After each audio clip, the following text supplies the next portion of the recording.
What's up, fish tube? Bearded Bob once again. Going on with our 10-gallon rack that we've been kind of showing off up here. There's not too much going on in these tanks. Some of them are unoccupied at the moment, and a lot of them just have one kind of thing going on in them right now. So this one, as you can see, this is my Bloody Mary tank, and I started, I think, last July, June or July, something like that, with, I believe, 6 or 7. I think I ordered 5 and I think I got 7. Oh yeah, see, I wrote it down right there. Number 7.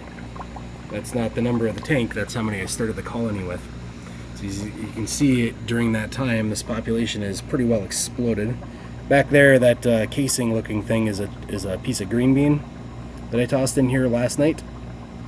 They're still kind of munching on it. Right now they're munching on Low Key's Ultra Supple, and they go nuts for that stuff. Same thing with a couple of the other shrimp foods that I use here. Yeah, these guys have been breeding very, very prolifically. I got a big chunk of moss in here, and this is Christmas moss that has been just taking over the tank. I'm almost kind of regretting that I put this moss in there, but there's not much I can do about it right now. If I went to try to pull that out, you can see all the babies just all over in this moss. And I do believe that having a big chunk of moss like this really does help the breeding of the shrimp here. I'm trying to block out some of the reflection, but it is what it is. But you can see they're all very, very good quality Bloody Mary shrimp. You see some of the bigger females kind of got that dark lines going on them and stuff. That's just, I believe, because they're getting kind of older, and these were probably the original ones that came in. I got them in as maybe subadults, juvenile subadults, somewhere in there, and just kind of let them do their thing. I feed these guys pretty much daily. I skip 1 day a week. When I'm doing the water change, I'll add in some Bacter AE with the water change, and that seems to help keep the babies going. And you can see they're just covered everywhere.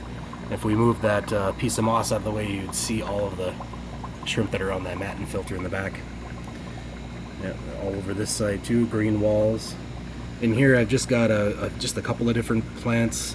You know, obviously gotta have some crypts in there because that's just what I have, and some bacopa there growing behind that piece of that leaf there. And then down here is a piece of Anubias Nana Petite, and it's just starting to kind of branch out. Started off as just a little chunk that I got from my local fish store, and here's another chunk of that casing from the green bean. They still do seem to munch on it still, so I'm going to leave it in there for now and see if it disappears. The other tanks, it seems like they've eaten it down to nothing. But the Anubias, like I was saying, kind of grew this extra little piece coming out there on the left-hand side. Some new leaves coming out of it. I bought 2 big pots of, or not big pots, 2 small pots of it when I was at the fish store. And this one was pretty good in there. The other one, the rhizome, was kind of buried in the, you know, that stuff that you get, you know, on the bottom of the pot. I don't know what it's called. Rock wool, I believe. The rhizome was buried in there, and it pretty much rotted. So as soon as I went to take it out of the pot, it just disintegrated. And I tried to keep a couple chunks of the roots, if you can see back there, down under there, all that stringy stuff, that's part of the rhizome. And it is what it is. Kind of sad because I think they were about 15 bucks a piece. But this one seems to be doing well, and I don't have the rhizome buried, FIY. We just have the rhizome on top, and I buried the roots a little bit. This is just temporary home for it for now. Just tried to get it into a tank to get it growing, and it's doing very well in this tank.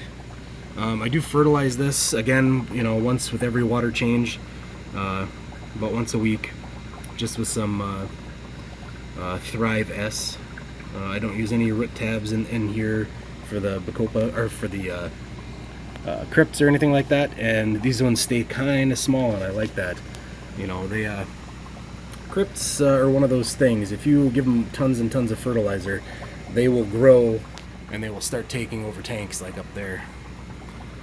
but if you just give them some liquid fertilizer in the water column, it seems like they stay rather small, or rather short to the ground, I should say, and just kind of spread out, and they do send runners and everything else, and it seems to work out good for me. I like them. I like having them in these tanks.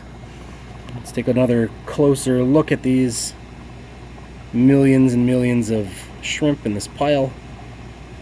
I love the color that comes from these guys. So it's a completely, I mean, it's tough to see on video. These look like just like cherry shrimp, but here's the cherry tank next to it. You can see the color on them. Get a good look, and I'll slide over. And these ones are definitely a darker hue. And you can tell when the females get a little bit older, like this one right here, right there.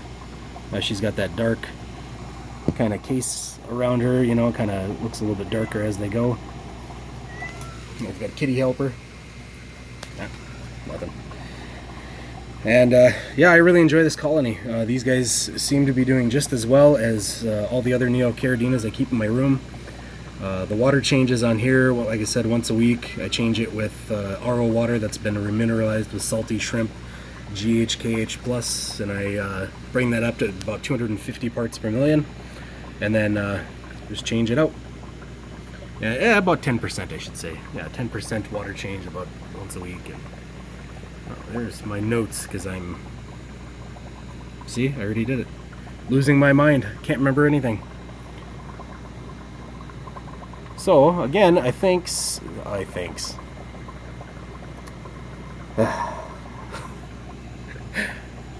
for watching, and we'll catch you on the next one. If you'd like, please hit that subscribe button on the way out, hit the like button, send me some comments down below, and we'll see you next time. Peace.